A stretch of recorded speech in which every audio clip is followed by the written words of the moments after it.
Então fica escrito Pix, alguma coisa. Vamos lá, graças a Deus que nós temos a Bíblia do Senhor, podemos ler. Pode sim. Diz assim: ó, como é bom e agradável viverem unidos os irmãos. É como óleo precioso sobre a cabeça, o qual desce para a barba de Arão, e desce para a gola de suas vestes. É como o orvalho do Hermon, que desce sobre os montes de Sião. Ali ordena o Senhor a sua bênção e a vida para sempre. Esse salmo foi escrito por Davi. Era um dos salmos que eram cantados quando o povo se dirigia ao templo nas festas. Eram chamados de salmos de romagem, porque à medida que eles iam para Israel, para Jerusalém, eles iam cantando esse salmo.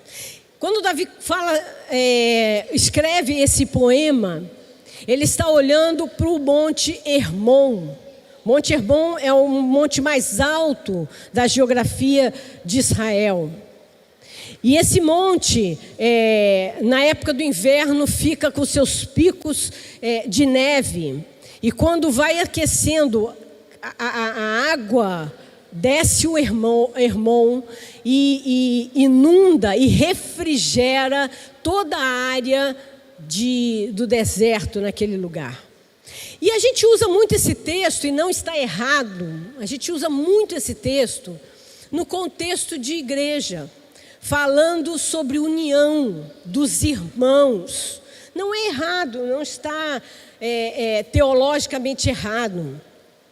Mas, na verdade, quando Davi escreve esse salmo, ele olha para o Hermon.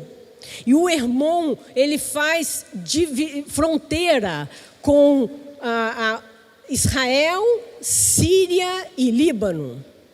Se você conhece um pouquinho até da história atual, você sabe que Síria e Líbano são países árabes.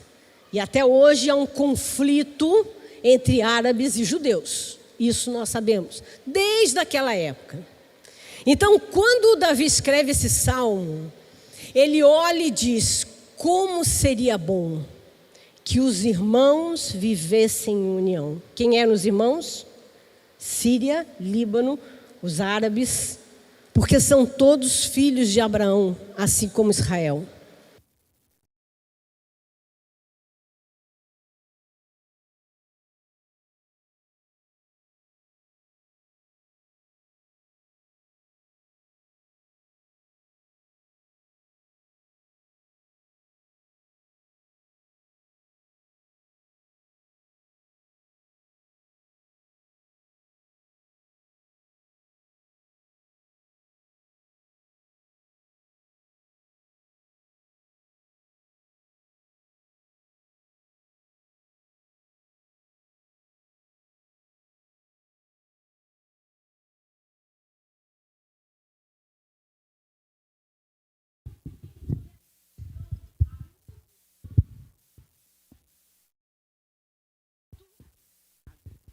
E o quanto que é desafiador viver em união.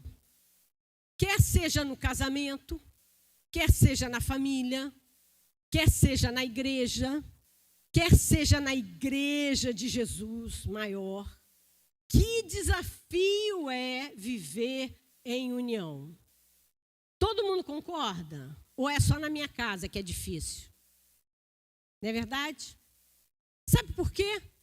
As pessoas são diferentes, as pessoas pensam diferentes, as pessoas têm um temperamento, uma personalidade diferente, as pessoas têm opiniões diferentes, as pessoas têm preferências diferentes, as pessoas são de gerações diferentes, as pessoas têm educação. Obrigada.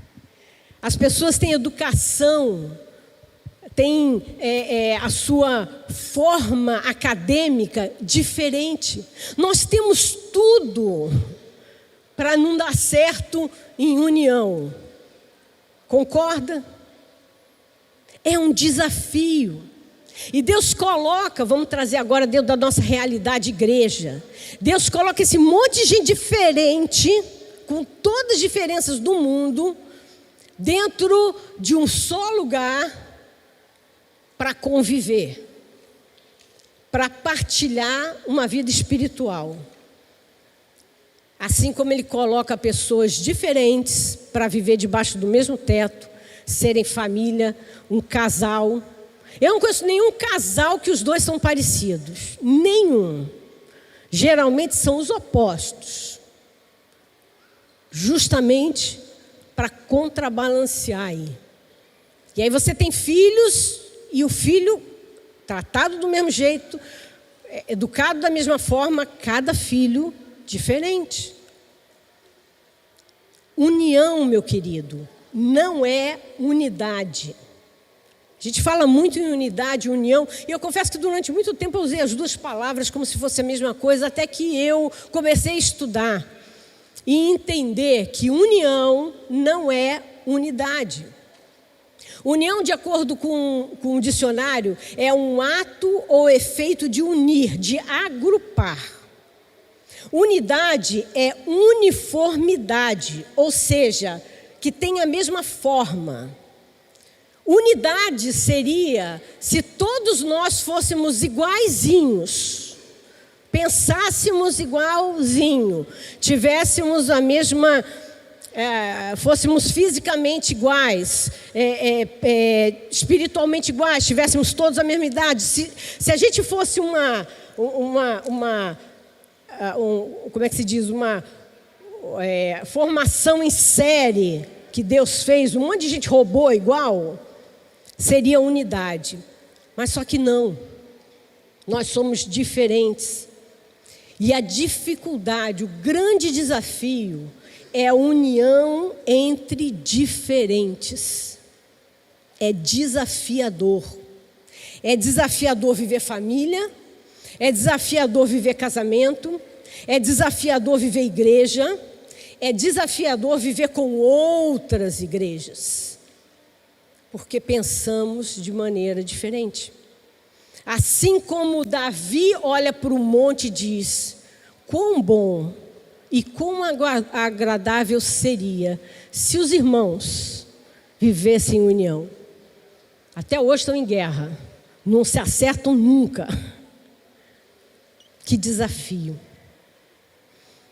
Assim como é desafiador para Israel a união entre os irmãos, assim é para nós, igreja, seja qual for a placa que você tenha, assim como é desafiador igrejas diferentes se unirem, entendendo que são um só corpo.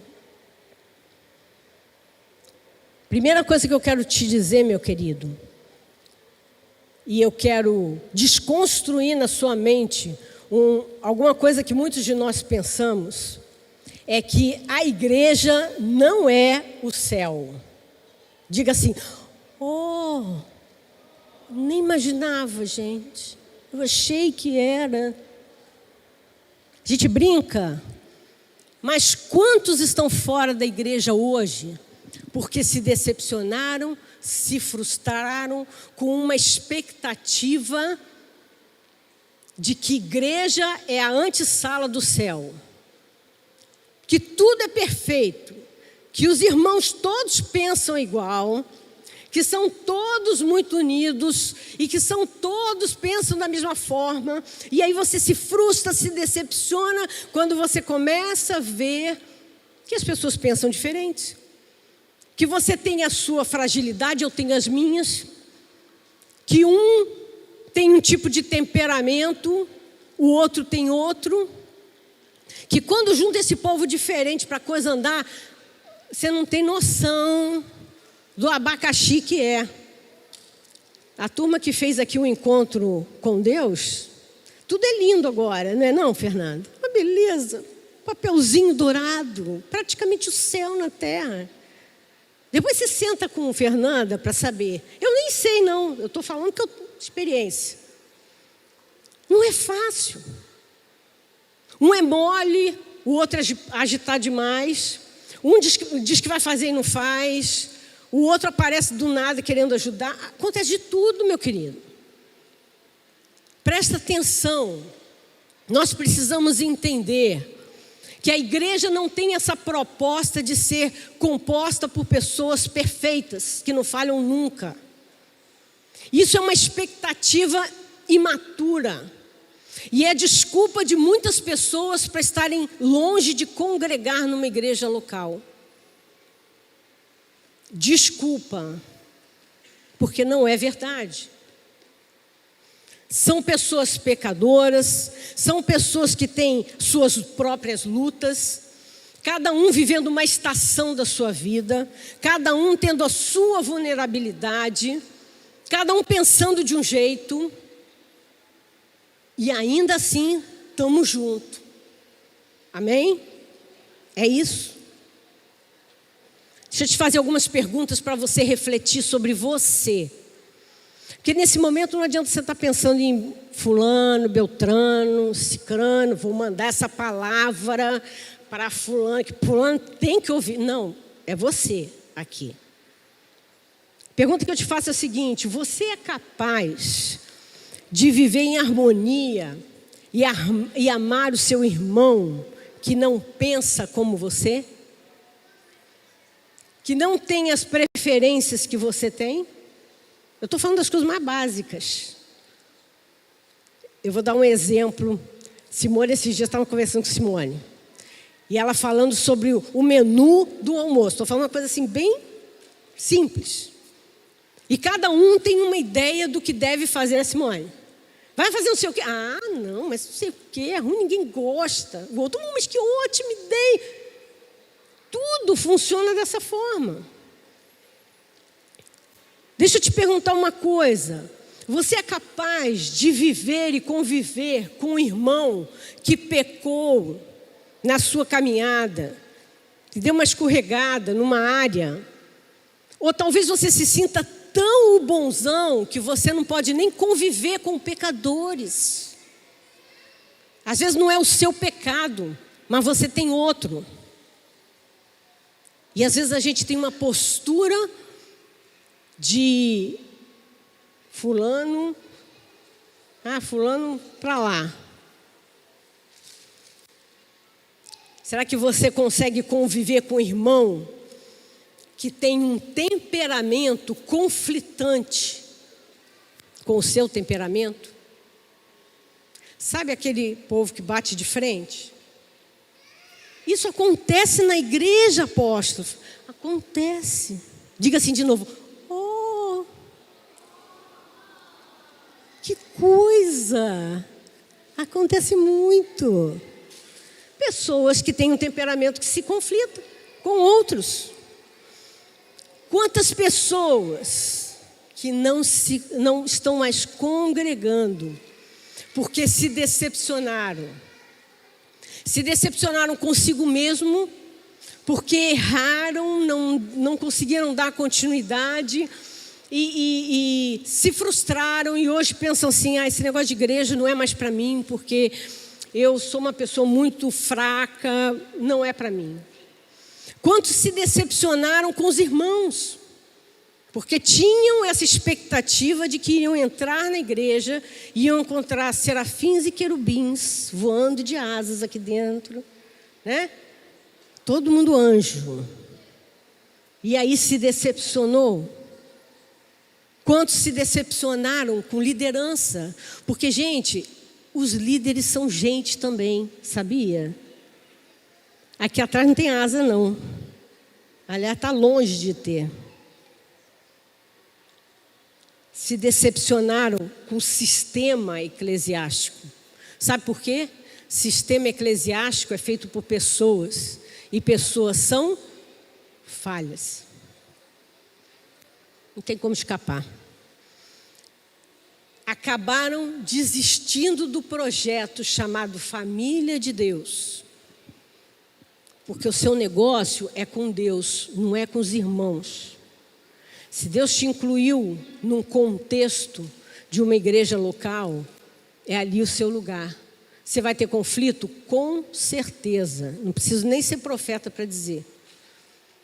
Vai ter diferenças? Vai ter diferenças. Vai ter decepções? Com toda certeza. Há uma forte estratégia, preste atenção. Há uma forte estratégia maligna contra a união, em todos os níveis. Do casamento, da família, da igreja de Jesus. Existe um princípio espiritual que diz o seguinte: casa dividida não prevalece. Então a estratégia das trevas é o seguinte: onde há união, vamos começar a partir, vamos começar a fazer divisão, vamos começar a quebrar essa unidade. Isso começa dentro da sua casa, no seu casamento. É uma resistência espiritual para enfraquecer aquilo que Jesus disse que era o que tinha poder e autoridade, que Ele deu para a igreja de Jesus. Mas enquanto nós estamos divididos e separados, e eu aqui quero falar em termos de igreja local, mas eu quero falar em termos de igreja corpo de Cristo geral. A estratégia é ir separando, quebrando a união entre as pessoas. O que as trevas querem é uma igreja voltada para dentro de si mesmo, discutindo os seus pontos divergentes, aquilo que não concordam, aquilo que não partilham da mesma interpretação. Sabe por quê? Enquanto a igreja está assim, não precisa ter nenhuma preocupação que a igreja vai ser relevante lá fora. Porque está se gastando um tempo imenso, energia, discutindo e criando intriga. E aqui a gente fica bem longe do portão, como o Júnior diz de vez em quando, né? Bem longe do portão. Relevância nenhuma, porque estamos entre nós, no meu ministério, com os irmãos, fiquei aborrecido com não sei quem, aí fica. Quanto mais a gente ficar nessa meninice, melhor. Porque a igreja não se une, a igreja não tem relevância, a igreja esquece que o maior poder foi dado por Jesus para a igreja local, para ser relevante lá fora. Perde-se tempo aqui. Eu não vou nem pedir quantos levantarem a mão aqui, que talvez tenham deixado ministérios, porque se aborreceram, porque se frustraram, porque não sei o quê. Se eu for conversar, tem um monte de situações. É isso que as trevas querem. Deixa eu te falar uma coisa.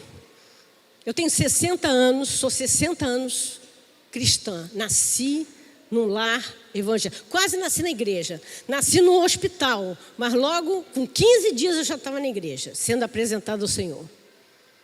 E eu tenho lugar de fala ao dizer que a igreja, e agora eu estou falando da igreja de Jesus, perdeu um tempo absurdo se desarticulando com essas picuinhas infantis, enquanto as trevas se mobilizavam lá fora, na sociedade, nas escolas, na política, em todos os âmbitos.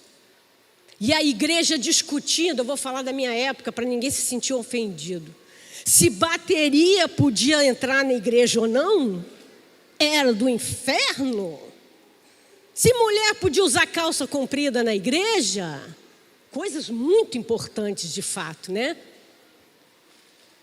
Se homens podiam usar barba, teve uma época assim, que homem não podia usar barba dentro da igreja, sabia disso? E essas coisas foram nos fazendo viver numa bolha, como igreja de Jesus, completamente despreparados para o mundo, para o tempo que nós estamos vivendo. Despreparados. Tempo gasto. Ah, porque a igreja boa é a minha. Só a minha vai para o céu. Ah, meu querido, você vai se despantar, hein? Você vai encontrar um monte de gente no céu. Se é que você vai, né? Você vai encontrar um monte de gente. Sabe aquela igreja que você fica questionando, julgando, porque é assim, porque tinha que ser assado, porque eu não concordo com isso. Hoje, então, com as redes sociais, meu querido, todo mundo malha todo mundo é dono da verdade. E a igreja vai perdendo potência, porque a potência está na união. Não importa se é parede de igreja com parede preta, se é a igreja do reteté, se é a igreja pentecostal, neopentecostal, tradicional, se é a igreja histórica, pouco importa. Deus não tem compromisso com unidade, todo mundo igual. Graças a Deus que existe uma divergência enorme de igrejas para todos os gostos, para todos os perfis. Sabe por quê? É a multigraça glória de Deus. A multiforme graça de Deus, que faz com que cada um seja diferente. E na beleza da diferença somos união. Somos o corpo de Cristo. Porque não tem o corpo de Cristo Batista, o corpo de Cristo Assembleia, o corpo de Cristo Igreja da Parede Preta, que agora é esse o nome, né? Corpo de Cristo Igreja Presbiteriana. Não. Existe o corpo de Cristo, um só. E o tempo que a gente gasta colocando uma lupa nas nossas diferenças que não têm a menor importância, estamos deixando de cumprir os propósitos que Deus tem para a nossa vida como igreja. A palavra de Deus diz: não julgueis, para que não sejais julgado. Quem somos nós para ficarmos julgando a igreja do outro lado da esquina? A igreja na praça, a igreja não sei aonde. Existem coisas, meus queridos, que são fundamentais. Fundamentos, essas são inegociáveis. Quais são essas, pastora? Primeira, a Bíblia é a palavra de Deus. Isso é inegociável. Ela não contém a palavra de Deus, ela é a palavra de Deus. Paulo vai dizer: toda palavra é inspirada por Deus, toda, tudo. Se você começa a ir por essa direção contém a palavra de Deus, você vai começar a tirar não, esse texto aqui, hoje em dia não é politicamente correto, então vamos tirar. Esse outro aqui também não pega bem, né? Que tem uma cara de machismo. Vamos tirar essa parte. Essa outra parte também, gente, é naquele tempo, no passado. Não, meu querido. Esse é um dos fundamentos que a gente não discute. A Bíblia é a palavra de Deus. Outro fundamento que não há discussão. Jesus Cristo nasceu, viveu nessa terra. Messias, o Filho de Deus, morreu, ressuscitou por todo aquele que crê. Ponto. Não tem discussão sobre isso. Alguns poucos pontos que são fundamentais. O restante, meu querido, não tem a menor relevância. Os que pensam, tem uma interpretação de que Jesus vai arrebatar a igreja antes da tribulação, depois da tribulação, ou então batismo. Batismo com muita água, com pouca água, no rio, no oceano, né? São coisas secundárias, meu querido. E muitas vezes agora eu tenho um relógio aqui, tem que ficar olhando o relógio. São coisas secundárias. A igreja de Jesus perdeu a sua relevância. Não está preparada para o mundo, para essa geração, para o tempo que nós estamos vivendo. Porque gastou tempo, e eu falo de propriedade porque eu vivi isso. Dentro das quatro paredes discutindo o sexo dos anjos. Coisa sem a menor importância. E esqueceu que a autoridade foi dada à igreja, união. Não é a minha igreja, não é a igreja da esquina, é a igreja de Jesus. Por isso não estamos sendo fortes o suficientes para enfrentar os dias que nós estamos vivendo. Porque gastamos tempo com bobagem. Estamos apontando a nossa mira para o inimigo errado. Nosso inimigo não é um irmão. Nosso inimigo não é o irmão da outra igreja. Nosso inimigo não é o irmão do nosso ministério que não pensa como nós. A palavra de Deus diz que a nossa guerra é espiritual, o nosso inimigo é espiritual. É tempo da igreja amadurecer, unir as suas forças e se preparar para dias que não vão ser dias fáceis. Se você está esperando maré mansa, meu querido, está por fora, porque não vai acontecer mesmo. Abra sua Bíblia lá em Efésios, capítulo 2, versículo 19. Efésios 2, 19.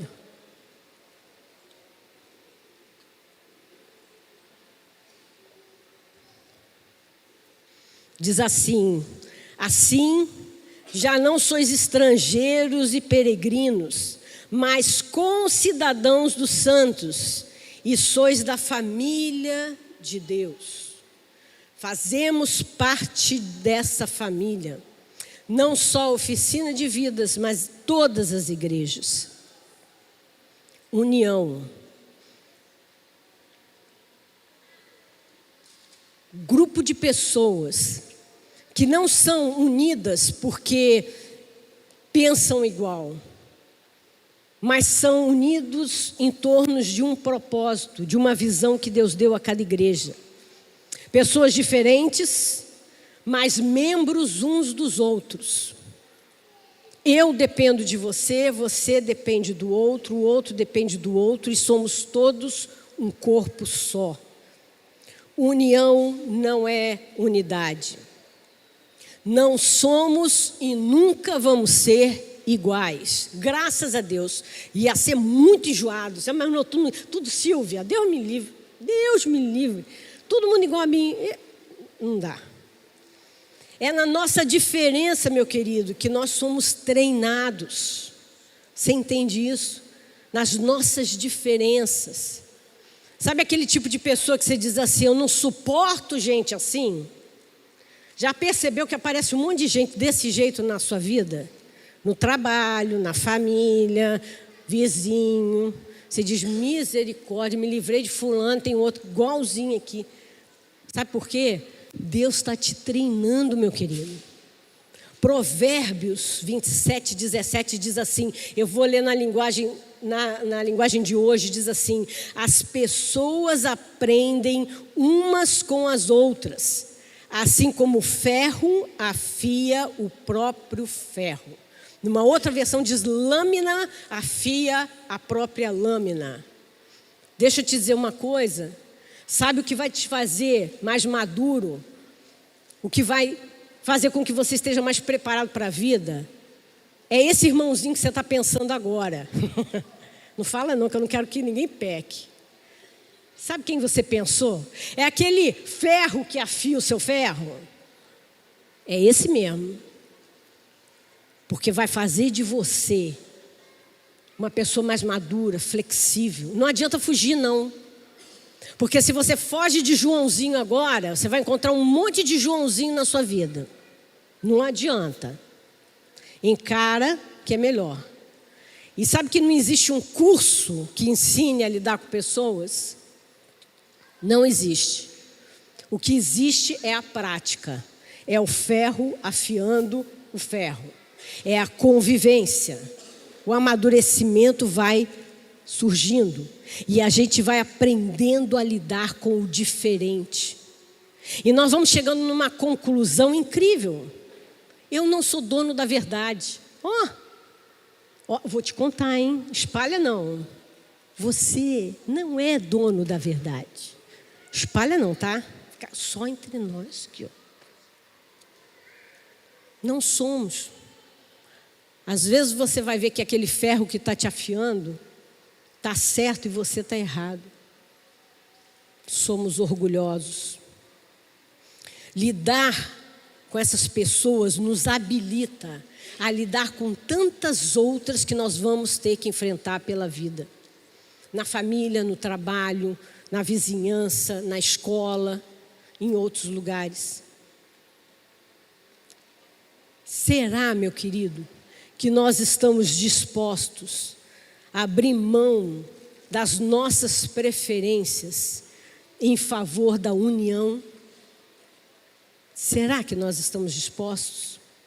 O salmo que nós lemos de Davi diz que quando os irmãos vivem em união, lembrando você que ele falava das nações inimigas, desce um óleo, e ele faz um paralelo com a água que desce do Hermon e que traz refrigério.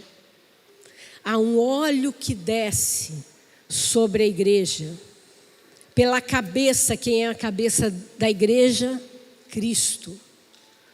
Sobre as barbas, a barba era sinal de autoridade, dos sacerdotes. E verte sobre as golas e desce para o corpo. Presta atenção, eu já estou quase terminando.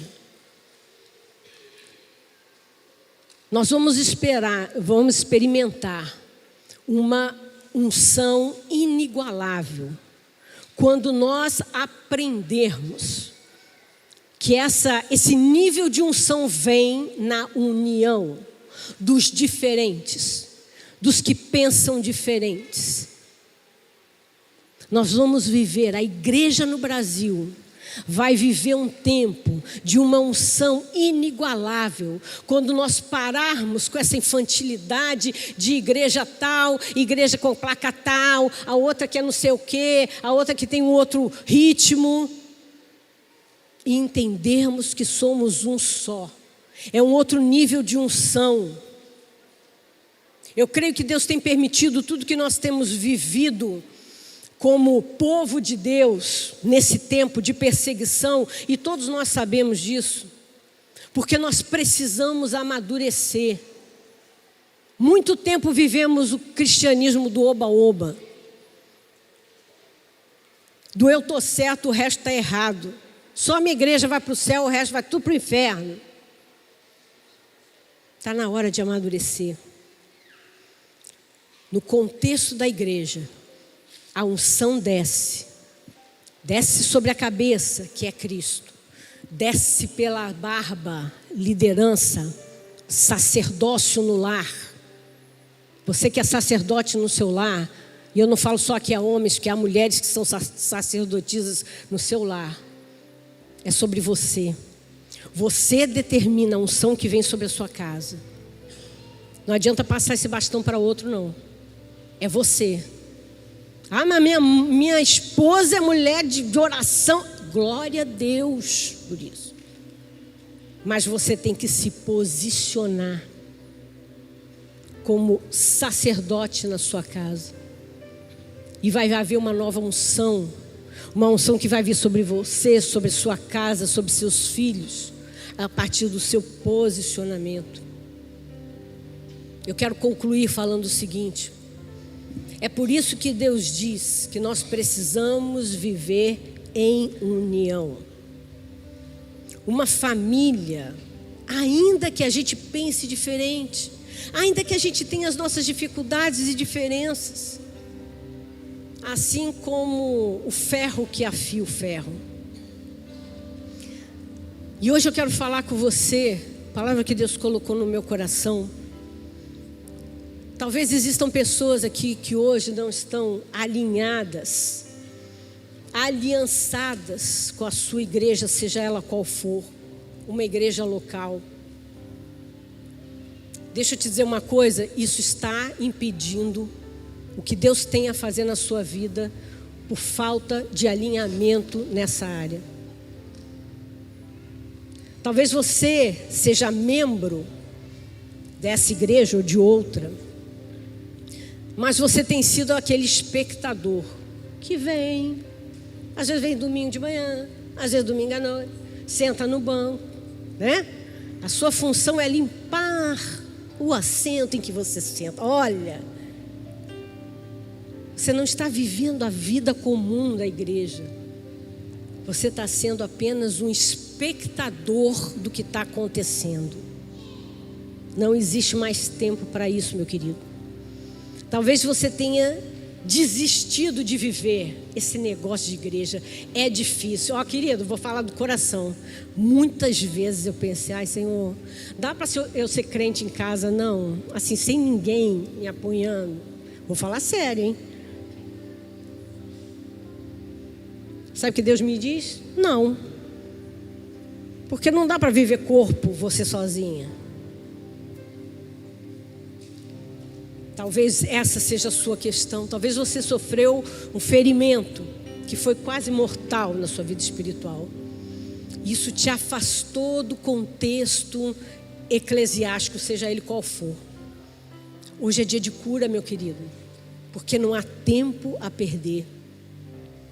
Talvez a sua visão seja extremamente crítica com relação a tudo que é igreja. Deixa eu te dizer, qualquer igreja você vai ver muitos erros, defeitos, muita coisa que podia melhorar, com certeza. Talvez você seja essa pessoa que tem sido julgadora da igreja de Jesus. Então essa palavra é para você hoje, meu querido. Essa palavra é para mim hoje. Talvez você já nasceu de novo, já tomou uma decisão por Jesus, mas você precisa dar o próximo passo. O próximo passo é batismo. O batismo é a pública profissão da sua fé. Você já tomou uma decisão, mas publicamente você assume a sua decisão. Eu quero te convidar a ficar de pé, quero chamar o louvor, para que esteja aqui me ajudando cantando. Eu quero te convidar a fechar os seus olhos. Feche seus olhos.